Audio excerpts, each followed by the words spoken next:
Yoshlarga oid davlat siyosati. Bu shu yurtning ertasi bo'lgan o'g'il-qizlarning har tomonlama bilimli, kasb-hunarli bo'lishlari, san'at va adabiyot, sport yo'nalishlaridagi iqtidor va intilishlarni qo'llab-quvvatlash degani. Shu ma'noda Do'stlik tumanida jami 50 milliard so'm sarf etilib, zamonaviy sharoitlar bilan foydalanishga topshirilgan Yoshlar shaharchasi tuman yoshlari uchun katta imkoniyatlar markazi bo'ldi. 10 gektardan ziyod maydonda sport kompleksi bilan birga kutubxona, adabiyot, san'at va madaniyat markazlaridan iborat ijtimoiy majmualar o'rin olgan. Yurtboshimiz tomonidan yoshlarga e'tibor juda kuchli bo'lyapti.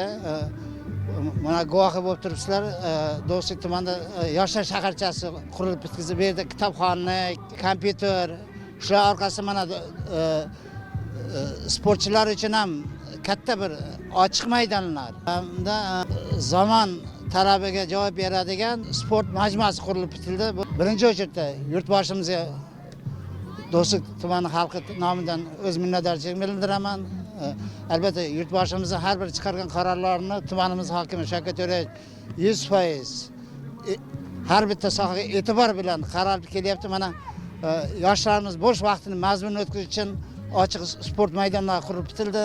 Basketbol maydoni, ko'cha fitnesi, voleybol maydoni, mana Do'stlik tumaniga mana yangi sport turi kirib keldi. Katta tennis bo'yicha mana yoshlarimiz kelib shug'ullanyapti, o'ynayapti. Albatta buning orqasida Xudo xolasa nasib qilsa Do'stlik tumanida ham olimpiada jahon chempioni va prizorlar chiqadi degan umiddaman. Aytish kerak, shaharchaning deyarli yarmida sport maydonchalari va ikkita sport zal qad rostlagan. Jumladan ochiq sport maydonlari, sport maktabiga qarashli yopiq suzish havzasi, katta tennis korti, voleybol, basketbol va workout maydonlari. Ushbu yo'nalishlarning har biri keksa yosh barcha uchun qadrli maskanga aylanish shubhasiz. Masalan, basketbolchi o'g'il-qizlar ham endilikda yil davomida yopiq zal hamda ochiq maydonda mashg'ulotlarni olib borish imkoniyatiga ega bo'ldi. Do'stlik tumani sport maktabining shug'ullanuvchisiman basketbol bo'yicha. Bizni tumanimizda mana shunaqa sport maydonchalari qurilib berildi, sport zallar qurilib berildi yangi.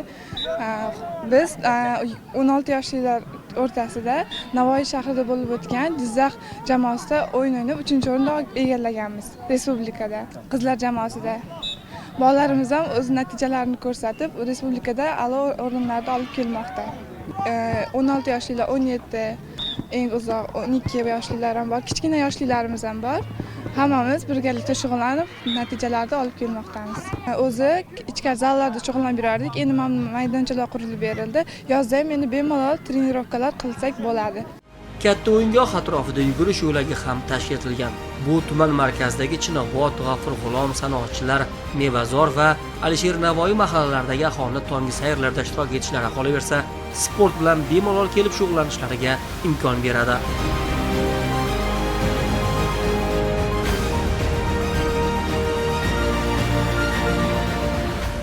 Avvalambor bugun Do'stlik tumanimizda juda ham katta bayram, tantana, bularning sababchisi mana bugun Do'stlik tumanida markazida o'ta muhim bo'lgan katta sport inshootlari, qolaversa madaniyat, kutubxona, san'at kabi majmualar, maskanlar topshirish kuni ekan. Mana butun xalqimiz bundan juda ham mamnun. Ayniqsa mana keksalar va nuroniylar mana bunday zamonaviy qurilgan binolar, qolaversa mana shunday sport maydonlari, qolaversa mana shunday zamonaviy axborot kutubxona markazlari, qolaversa ovoz yozish studiyalarining tashkil etilishi bu juda ham yoshlarimiz uchun juda ham katta bir baxt desak ham bo'ladi. Chunki mana keksalar, nuroniylarimiz mana shu ko'rib turgan ko'z oldida o'zgarishlarni, islohotlarni mamlakatimizda mustaqillikdan keyin juda ham ajab bo'layapti. Juda ham kuchli mana siyosatimiz, olib borilayotgan odilona oqilona siyosatdan juda ham mamnunmiz. Buning orqasida hammasi muhtaram prezidentimiz Shavkat Mirziyoyev turganligi, qolaversa mana shu joylardagi viloyat, tuman hokimlarining jonbozligi, qolaversa mana jamoatchilikning mana shu ishlarga qo'l mehnat qilayotganligidan ko'rinib turibdi. Qolaversa mehnat faxriylarimiz, nuroniylarimiz ushbu maskanlarda ko'rib, juda ham ko'zlari quvonib, o'sha eski davrlarda qanday bo'lganini eslashib, qanday sharoitlarda hozir yoshlarimiz o'yin mana shu sport musobaqalarida qatnashayotganligi guvohi bo'lib turibdi. Albatta bu juda yangi yilda juda ham katta bir tuhfa desak ham bo'ladi. Bularning boshida mana shu tuman Do'stlik tumanimiz hokimi Shavkat To'rayevich Darveshev boshchiligida mana shu ishchi guruh, qolaversa quruvchilarimiz mana shunday jonbozlik ko'rsatib, qolaversa bu yerda nuroniylarimiz ham, keksalarimiz ham albatta mana shu jonbozlik qilib, jamoatchilik nazorati ostida mana shu narsalar hammasi qurib bitkazildi.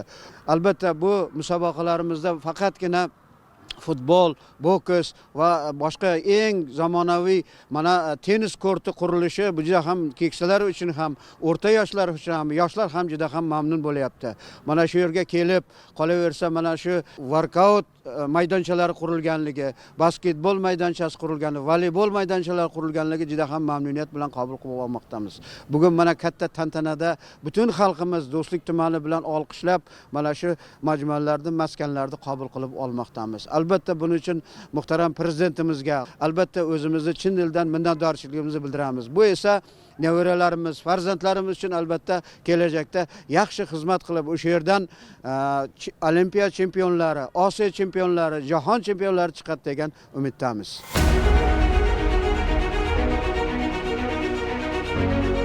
Do'stlikda sportsevar yoshlar talaygina yaratib berilgan ushbu sharoitlar ana shunday yoshlar safini yanada kengayishiga, chempionlar ko'payishiga xizmat qiladi. Darvoqe tumanda xalqaro musobaqalar sovrindorlari ko'p. Bunda paralimpiya sport turlari bo'yicha natijalar salmog'i ancha yuqori.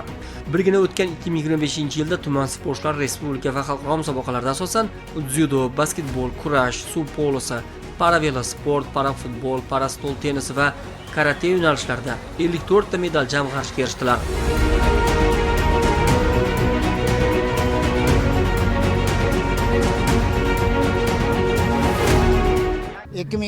Yil bizda para sportchilarimiz Bunyod Hayitmuhamedov Osiyoda S1 bo'yicha birinchi o'rinni oldi, S2 bo'yicha 3-chi o'rinni olib keldi. Tailandda bo'lgan, kechaga yaqinda noyabr oyida bo'lgan Osiyo kubogida ham S1 bo'yicha 3-chi o'rinni olib keldi. Paralimpiyachilarimiz bor. Roza Qo'ziyeva bor, Farhod Omirzaqov bor, Apultarlar futbol bo'yicha Umid Abdurahmonov bor. Ular ham Turkiyada bo'lgan o'yinda 3-chi o'rinni olib keldi. Bu albatta bu Do'stlik tumaniga tumanimiz hokimi tomonidan, prezident tomonidan yaratgan sharoitlardan kelib chiqqan holda. Undan tashqari mana sportning dzyudo turi bo'yicha Sirajiddinova Iroda Sirajiddin qizi o'zining yoshida respublikada dzyudodan chempion bo'ldi. Kechagi Space Dobbs bilan olishib, Qarshi shahrida bo'lgan musobaqada ham dzyudodan respublikada respublika kubogini qo'lga kiritib keldi. Hozirgi kunda qamrov 36% ga yetdi. Yoshlarimiz markazda, markazning o'zida 1080 ta o'quvchi qizlarimiz. Bu stol tennis, voleybol, futbol, badiiy gimnastika, karate, VTF, suzish, para tennisdan bo'lyapti, mini futboldan bo'lyapti. Yengil atletikachilarimiz. Albatta bu yoshlar uchun shunday sharoit qilib beryapti. Endi buni orqasida yoshlarni sportga jalb qilish hamda shuning orqasidan natijalar. Shaharcha chindan ham navqiron avlodning qiziqish va intilishlarini qo'llab-quvvatlovchi muhim maskan bo'ldi. Bu yerdagi muhit ularni ham fikr va hamjihatlikka chorlaydi. Ayniqsa yangi qad rostlagan sport zali o'zining mahobati va imkoniyatlari bilan ajralib turadi. Mazkur zalda futzal, shu bilan birga 10 dan ortiq olimpiya sport turlari bo'yicha mashg'ulotlarni yuqori sifatda o'tkazish uchun barcha sharoitlar muhayyo etilgan. Majmuada bir kunda 1000 dan ortiq sportsevar yoshlar mashg'ulotlari olib borish mumkin bo'ladi. Darvoqe mazkur zalda parasport turlaridan para dzyudo, para stol tennisi bo'yicha ham alohida seksiyalar faoliyat yuritadi.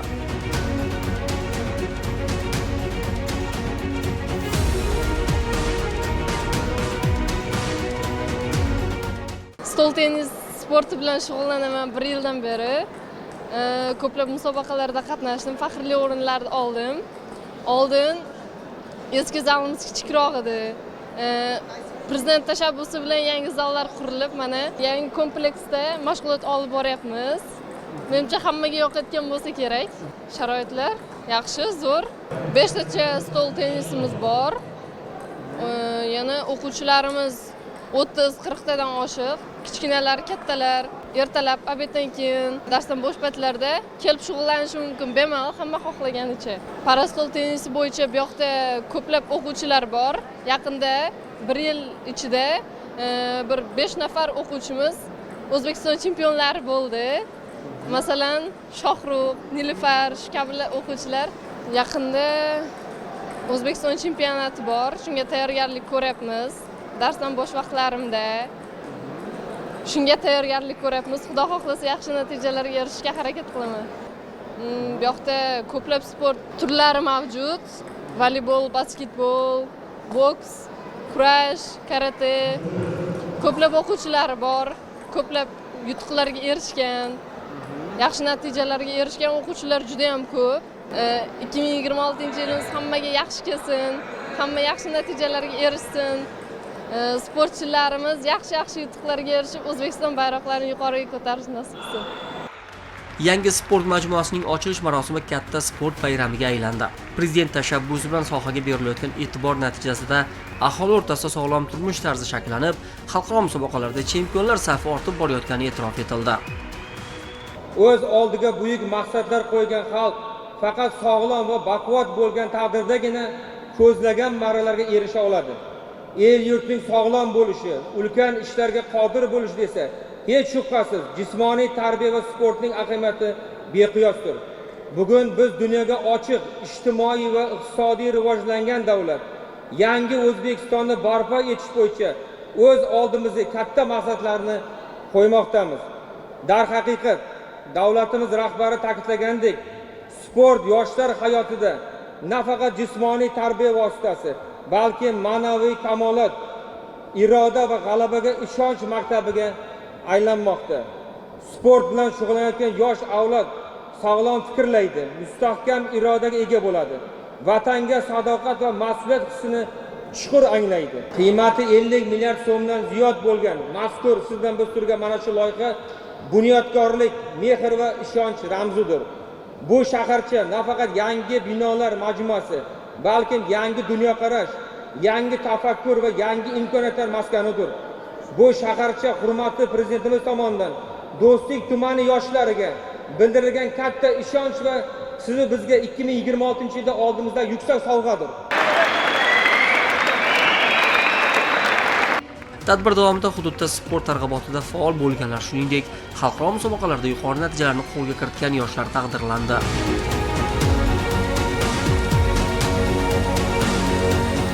Tumanimiz uchun, viloyatimiz uchun, umuman davlatimiz uchun juda nima deydi, prezidentimiz tomonidan berilayotgan yuqori e'tibor, sportga, yoshlarga bo'lgan e'tiborning eng yuqori namunasi sifatida hozir ko'raman.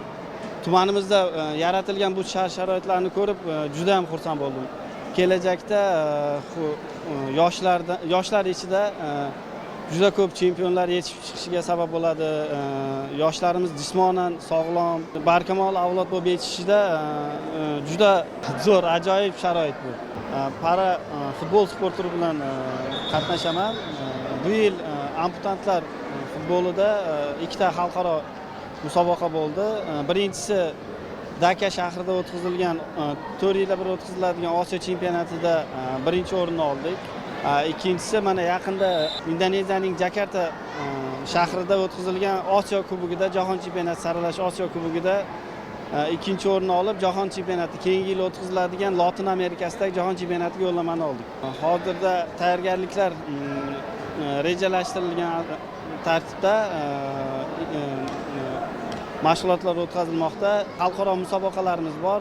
Yanvar oyida, may, aprel oylarida xalqaro musobaqalarda qatnashib, keyin o'quv yig'i mashg'ulotlarida qatnashib, Jahon chempionatiga tayyorgarlik, o'rtoqlik o'yinlarida qatnashib, Jahon chempionatiga tayyorgarlik ko'ramiz. Para velosport bo'yicha O'zbekiston terma jamoasi a'zosi Bunyod Hayitmuhammedov ham Do'stlik tumani yoshlaridan. O'tgan 2025-yilda u ham ko'plab musobaqalarda yaxshi natijalarni qo'lga kiritdi. Joriy yilda bo'lib o'tadigan Osiyo o'yinlari para velosportchimiz uchun yana bir muhim sinov sanaladi.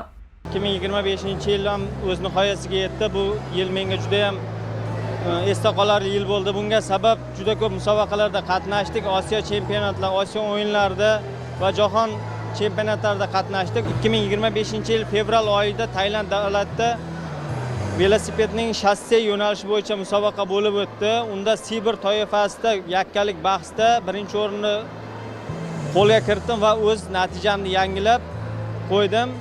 Guruh poygasida Sibir yo'nalishida esa faxrli guruh poygasida 3-o'rinni qo'lga kiritdim. Undan keyin Belgiya davlatida jahon chempionati bo'lib o'tdi. Unda ham faxrli ishtirok etib, yana Tailand davlatida musobaqamiz borib keldik. Unda ham faxrli 2-o'rinni oldik. Unda ham yakkalik bahs toifasida.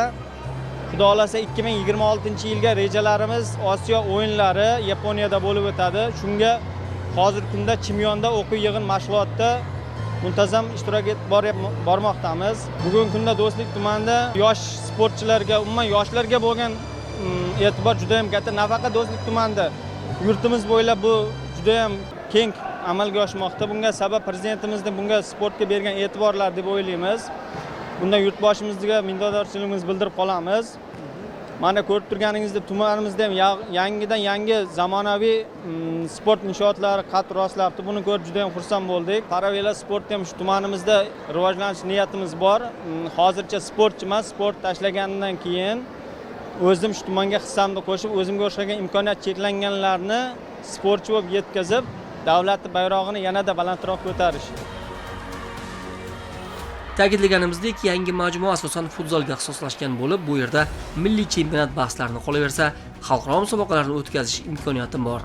Ochilish marosimidan so'ng yangi zalda ilk musobaqa tumandagi davlat va jamoat tashkilotlarining jamoalari o'rtasida futzal bahslariga start berildi. Bir so'z bilan aytganda, Do'stlik tumanida foydalanishga topshirilgan yoshlar shaharchasi nafaqat yangi binolar majmuasi, balki yoshlar uchun yangi dunyoqarash, yangi tafakkur va yangi imkoniyatlar maskani sifatida, iqtidorlarni kashf etib tarbiyalaydigan maskan sifatida xalq xizmatida bo'ladi.